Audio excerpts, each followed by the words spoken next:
Hey guys, Garrett here from iOS Pro. Today, I'm going into full review of the brand new Apple Music Classical app today, seeing what's new, it's showing you guys how to use it and the basics of the classical music notes as well, and comparing it to the normal Apple Music to see what's different, how the categorizing works and everything like that.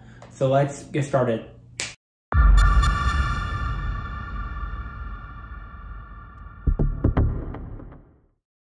So I've got the Apple Music Classical app on my home screen here, and I open the normal Apple Music to compare to. You guys can see there are a few things that are similar. The top picks are very similar as well. They both have top picks.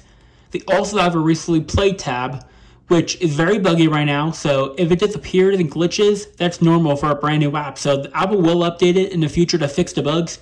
So I'll see if there's any more new updates later on. And there are some more things that are similar, like the new releases tab, that's similar, and that's it. And the new things that this thing has is new tabs for periods and genres. What this means is you can actually listen to music for different years in time frames. That's what the periods and genres tab means, for years in different genres. The exclusive albums, the now and special audio, the story of classical, not sure what that means, but I think you can use music to tell a story, I think. I do not know for sure. The track by track, essential albums, the composers. I'll be going into more depths on this later on in the video, like going to the search tab and looking up these artists and telling you how some of the notes for classical music work as well. The classical sessions, the albums we love. You can also listen to music that has a mood effect on it too. It can make you relax or happy or stuff like that. The curated artists, hidden gems, recently updated, composers, undiscovered, the instruments. I'll go over these in the next part of this video. And the assembled playlists. So that is basically the Listen Now tab. Next up, the Browse tab. So the Browse tab looks very different compared to the standard Apple Music. So instead of being in a list view like this one is, it's in an actual categorized view. It's got composers. You can actually click in and look at different composers from the old days and the more modern days as well.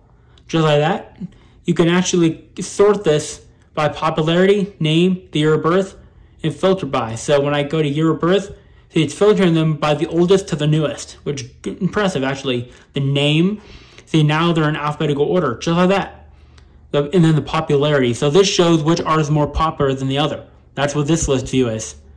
Next up is the time frames, which is the medieval times, Renaissance time.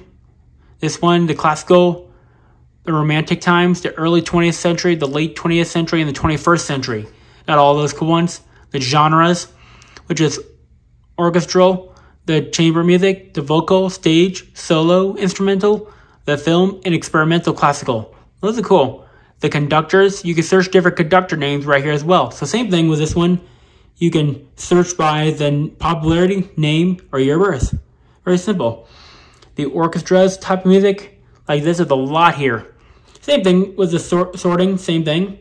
There's quite a bit here. I'm not going to go through all the entire list today because it's very long.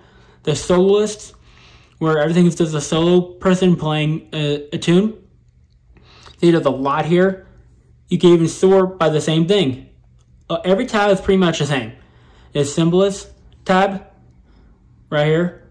Oh yeah, there's a new one, the year founded. That's different for this one. Alright, so there's all of the symbolists. And then the choirs, just like that.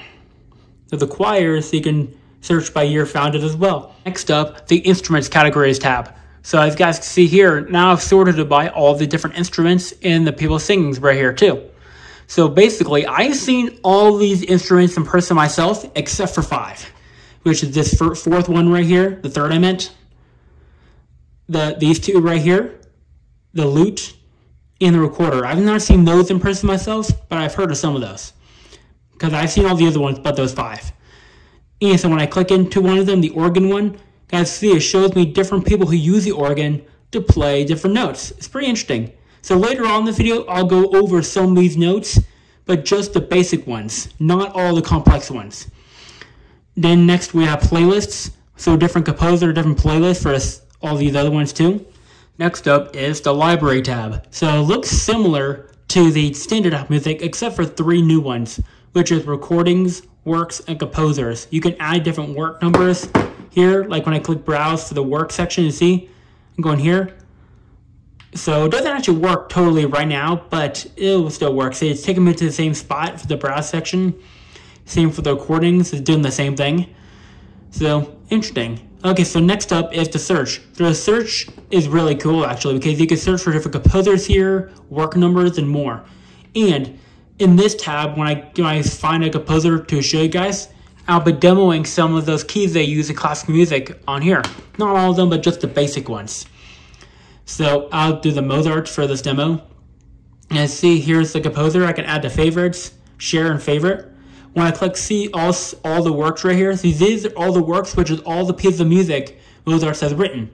That's what the works means. When I go up here, you can see it's by popularity, by how many people search for this type of music. In the name of the work, see it's going by name now.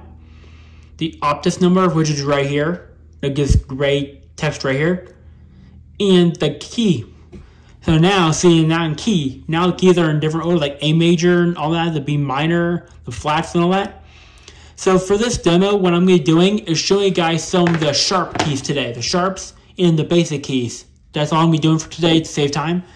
So basically, I've got this piano app on my phone right here, my original iPhone 2G. And you guys see it looks right here, so I'm going to move it to the C key. So here's the normal C key for like the major or minor, I'm not sure which one it is. The D and the E. See, if I go up, it gets higher. So basically these are the sharp keys. Like this, like C sharp, D sharp, F sharp, G sharp, and so on. Just like that. It's very basic on how this works.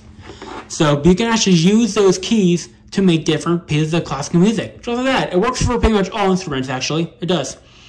Very interesting. So now what I'm going to be doing is showing you guys how to play this. So if you just click one result, it's just going to take you into like some different choices of stuff you don't want. So to play, you click this play button right up top. Now it starts to play just like that. See, here's the interface. It looks very, very similar to the standard Apple Music playing interface.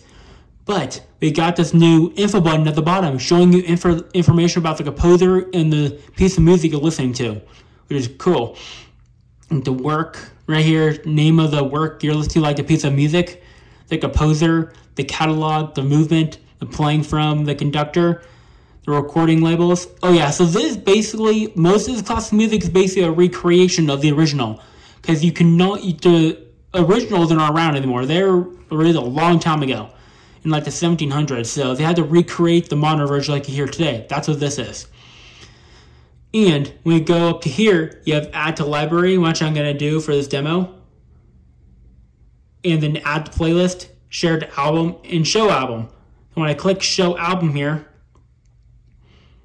it's now showing me different pieces of music I can listen to from the entire album. So that's how you get to the album of the D major ones, of notes NOS 38 through 41. Not sure what those mean, but it's kind of interesting actually. I can click add to favorites for this demo.